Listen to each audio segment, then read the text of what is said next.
Study IQ IAS, अब तैयारी हुई affordable. Hello students, welcome to Study IQ's initiative, the podcast. I am your host Dipansh Moorjani. So get your juices flowing because it is time for the podcast of the day. In the last episode of the podcast, we had discussed some basic provisions related to our parliament. So all the new listeners out there can listen to our previous episodes, not only on YouTube but also on all the audio streaming platforms like Spotify, Hubhopper, Apple Podcast, etc. In today's episode, we are going to discuss Rajyasabha in detail. We are going to discuss its composition, then the election procedure as well. So, first things first, sir, can you give us some idea about composition of Rajya Sabha? In the previous episode, as I have discussed about Parliament, and three important pillars of the Parliament are President, Rajya Sabha, and Lok Sabha. In today's episode, we will try to understand different aspects of Rajya Sabha. Under Article 80, the Rajya Sabha's maximum strength is mentioned. According to Article 80, the maximum strength of Rajya Sabha is fixed at 250 members, in which 238 members will be elected indirectly and 12 members will be nominated by the President of India for Rajya Sabha. Under 4th Schedule of Indian Constitution, the allocations of seats in Rajya Sabha for the states and union territories is mentioned. In today's time, the total member for Rajya Sabha is 245. The representatives of different states include 229 members and 4 members represent the union territories and 12 members are nominated by President of India. Sir, can you throw some light on representation of states in Rajya Sabha?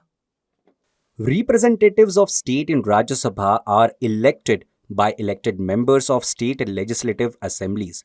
Method of election is that the system of proportional representation by means of the single transferable vote happens.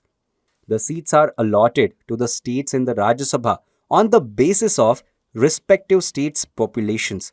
That is why we can understand the highest number of seats in Rajya Sabha are from the state of UP and the lowest seat of Rajya Sabha is from the Sikkim state.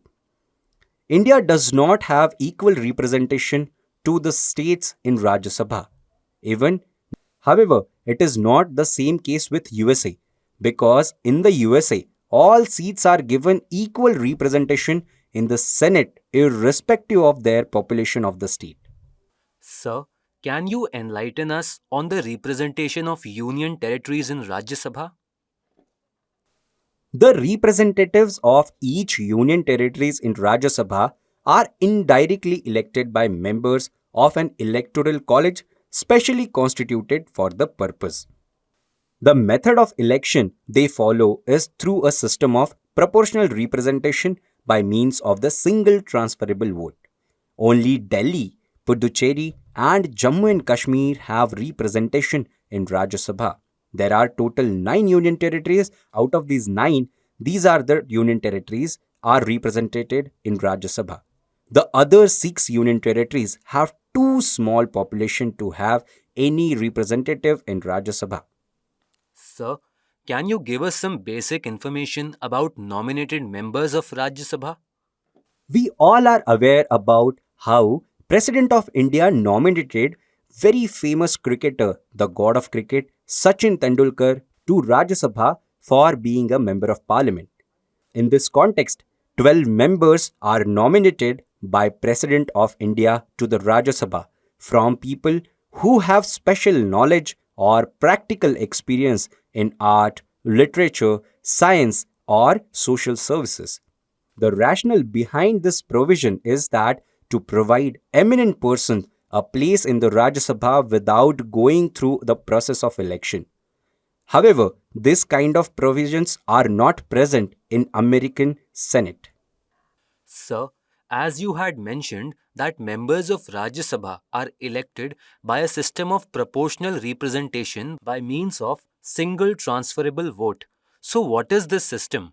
The most popular tool for proportional representation electoral system is single transferable vote and mixed member proportional representation. With the party list proportional representation, political parties define candidate list and voters vote for a list. The relative vote for each list determines how many candidates from each list are actually elected. This means, in simple words, that in proportional representation, people do not elect candidate, people select the political party as a whole group of a candidate. In the system of proportional representation, a party gets the same proportion of seats as its proportion of votes. How does this work? We will try to understand with some example. For instance, in any election, if A party gets X number of votes and B party gets Y number of votes, in that context, A party will gain the seats in the proportion of the vote share it got. However, in general election, what happens in India does not follow this method. It is because of that many political parties perform some kind of performance in states. However, zero sits in those elections, even they get some considerable vote share from the state. And that is how proportional representation system is being represented in India. Sir, can you walk us through a journey on analysis of proportional representation by means of single transferable vote so that we can understand both pros and cons of this system? Proportional system and stability because party are granted seats in accordance with their vote share, as I've already discussed with an example. Numerous parties get seats in the legislature in the proportional representation system without any party gaining a majority. This detracts from the stability of the system, and this may lead to a coalition government which eventually become inevitable. Proportional representation tries to ensure that the election results are as proportional as possible by curbing the inconsistency between the share of seats and votes. It ensures that smaller parties get due representation in the legislature and law-making process. It also encourages new parties to emerge and more women and minorities to contest for political power.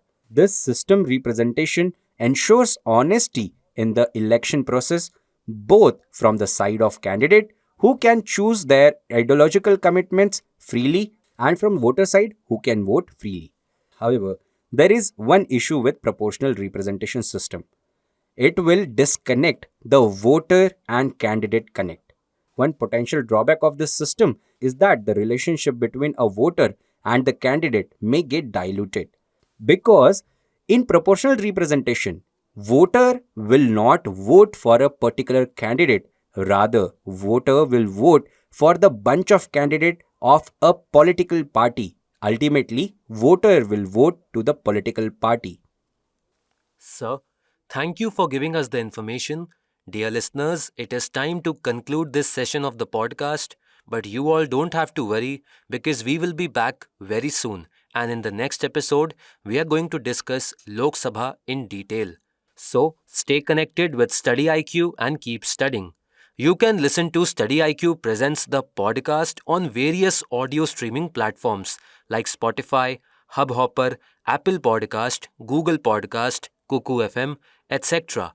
Links are pinned in the comment section below. Thank you.